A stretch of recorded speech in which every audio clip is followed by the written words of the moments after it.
எங்க அப்பா அம்மா கையெடுத்து காலில் வந்து கேட்டாங்க, என்ன வேணாப்பா அந்த குடும்பம்னு சொன்னாங்க. அச்சதை போடும் போதே இப்படிதான் போட்டாங்க, நாசமா போன்னு போட்டாங்க. சொன்னதை கேட்க மாட்டாங்க. நீங்க நடந்துச்சு.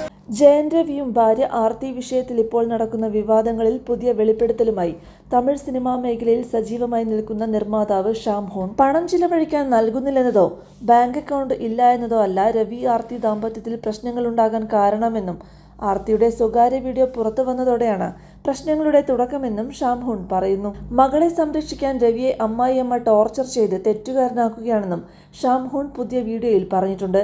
3 വർഷങ്ങൾക്ക് മുൻപാണ് വീഡിയോ ലീക്കായതെന്നും സ്വാധീനം ഉപയോഗിച്ച് അവർ അത് തേച്ചു മായ്ച്ച് കളഞ്ഞുവെന്നും അദ്ദേഹം പറഞ്ഞു. പുറത്തു പറയാൻ പറ്റാത്ത കാര്യങ്ങൾ ഒരുപാടുണ്ടെന്ന് കഴിഞ്ഞ ദിവസം നടത്തിയ വാർത്താ സമ്മേളനത്തിൽ നടനും പറഞ്ഞിരുന്നു. 2.5-3 വർഷം മുമ്പ് ചില വാർത്തകൾ തമിഴ്നാട്ടിൽ പ്രചരിച്ചിരുന്നു.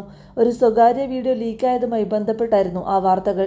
ജയൻ രവിയുടെ അല്ല, അദ്ദേഹത്തിന്റെ ഭാര്യ ആർത്തിയുടേതാണ് വീഡിയോ ലീക്കായത്. അന്നത് വാർത്തയായെങ്കിലും ആർത്തിയും കുടുംബവും അവരുടെ സ്വാധീനം വെച്ച് എല്ലാ മീഡിയയിൽ നിന്നും നീക്കം ചെയ്തു. അതോടെ അതുമായി ബന്ധപ്പെട്ട വാർത്തകളും ഇല്ലാതെയായി. അതെല്ലാം പുറത്തുവിടുമെന്ന് ജയൻ രവി പറയുന്നത് ഇപ്പോഴാണ്.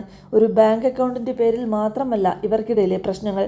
ജയൻ രവിയെ ഇമോഷണലായി അവർ തകർക്കാൻ ശ്രമിക്കുന്നതിന്റെ കാരണവും അദ്ദേഹത്തിന്റെ കയ്യിൽ ആ ലീക്ക് വീഡിയോ തെളിവായിട്ടുണ്ട് എന്നതുകൊണ്ടാണ്. ഇതൊന്നും പുറത്തു വരാതെ ഇരിക്കാനാണ് അവർ രവിയെ ടോർച്ചർ ചെയ്യുന്നത്. വീഡിയോയുടെ വിഷയങ്ങൾ പുറത്തു വന്നാലോ എന്ന് ഭയന്നും രവിക്ക് ഡിവോഴ്സ് കൊടുക്കാൻ പോലും ആർത്തിയും അമ്മയും തയ്യാറാകാത്തത്.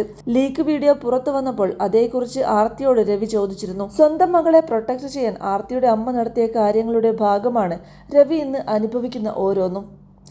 അന്ന് സ്വാധീനം വെച്ച് ഡിലീറ്റ് ആക്കിയ വീഡിയോ ഇപ്പോൾ വീണ്ടും പൊങ്ങി വരുന്നുണ്ട്.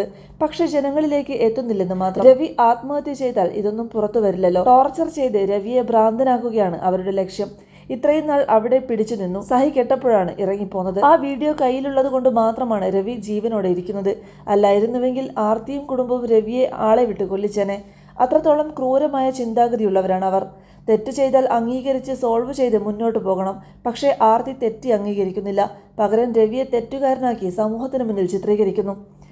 ആർത്തിയെ പിന്തുണച്ച് രവിയെ വിമർശിക്കുന്നവർ ഇത്തരം കാര്യങ്ങൾ കൂടി ഈ വിഷയത്തിലുണ്ടെന്ന് മനസ്സിലാക്കണം. യഥാർത്ഥ വിഷയവും ലീക്കായ വീഡിയോയാണ്.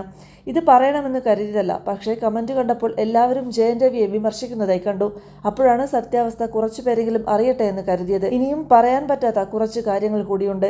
ഇൻഡസ്ട്രിയിൽ പലർക്കും അറിയാവുന്നതാണ് അതെല്ലാം. ആ വീഡിയോ പുറത്തു വന്നാലോ എന്ന് കരുതിയാകും രവിക്ക് ആർത്തി ഡിവോഴ്സ് കൊടുക്കാത്തതും.